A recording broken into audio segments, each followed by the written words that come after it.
according to Luke. Glory to you, O Lord.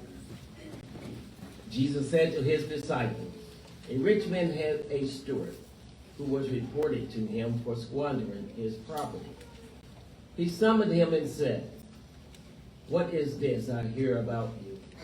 Prepare a full account of your stewardship, because you can no longer be my steward. The steward said to himself, what shall I do now that my master is taking the position of steward away from me?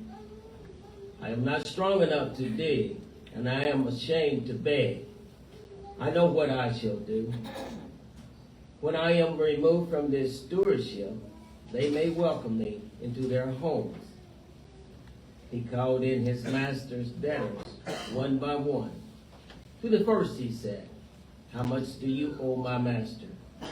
He replied, 100 measures of olive oil.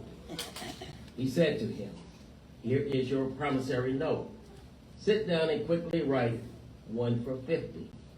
Then to another, the steward said, and you, how much do you owe? He replied, 100 cores of wheat. The steward said to him, here is your promissory note. Write 1 for 80. And the master commended the dishonest steward for acting prudently. For the children of this world are more prudent in dealing with their own generation than are the children of the light. I tell you, make friends of yourself, for yourselves, with dishonest wealth, so that when it fails, you will be welcomed into eternal dwellings. The person who is trustworthy is in very small matters is also trustworthy in great ones. And the person who is dishonest in very small matters is also dishonest in great ones. If therefore you are not trustworthy with dishonest wealth, who will trust you with true wealth? If you are not trustworthy with what belongs to another, who will give you what is yours? No servant can serve two masters. He will either hate one and love the other, or be devoted to the one and despise the other. You cannot serve both God and mammon. The gospel of the Lord. Praise to you, Lord Jesus Christ.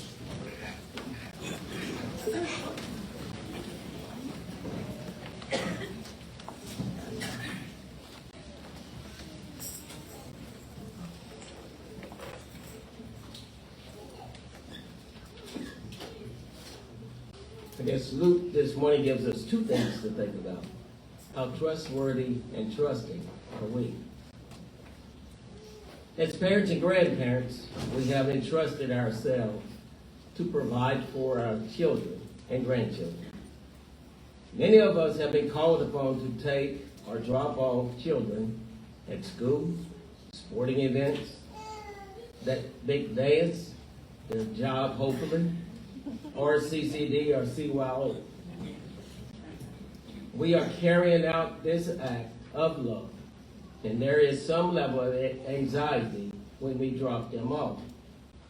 We want to be assured that they will be safe, that the teacher or the coach or head of that event will make them feel welcome. As we let them out of the car, it may seem as if we're about to let our child go on that difficult or uncertain journey into space. Then we have that aha moment and laugh to ourselves as our child couldn't wait to get away from us and be with their friends. We realized it was us who were really suffering from separation of the child and not trusting that they would be okay. We may sometimes ask ourselves, what kind of message are we as adults sending to our children? We may have been guilty of saying or heard someone else say, be careful, people can hurt you out there. Or I will protect you against this untrusting and unworthy world. How can a child have or develop any trust in those they will be around most of their lives? They need that positive reassurance as they grow that they can achieve the simple goals in life. Our openness to trust in the world outside depends on a lot on how we were raised and what kind of messages we received when we were young. Granted, we always had a choice. We can and always could say, those weren't my thoughts or my actions or my fears. Those were my parents. Sooner or later, we realize that this mistrust lives within us.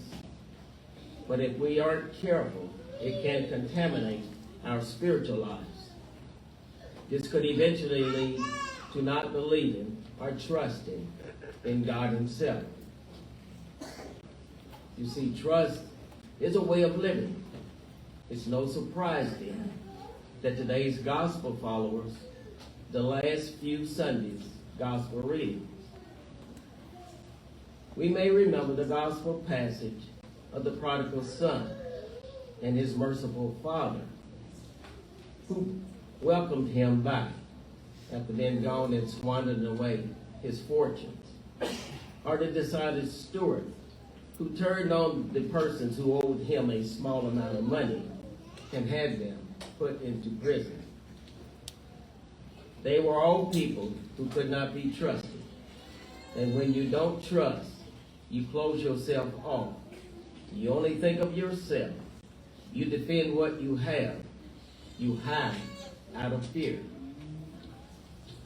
If we allow ourselves to trust, we may see others differently and can face the world with an attitude of being grateful and compassionate for others.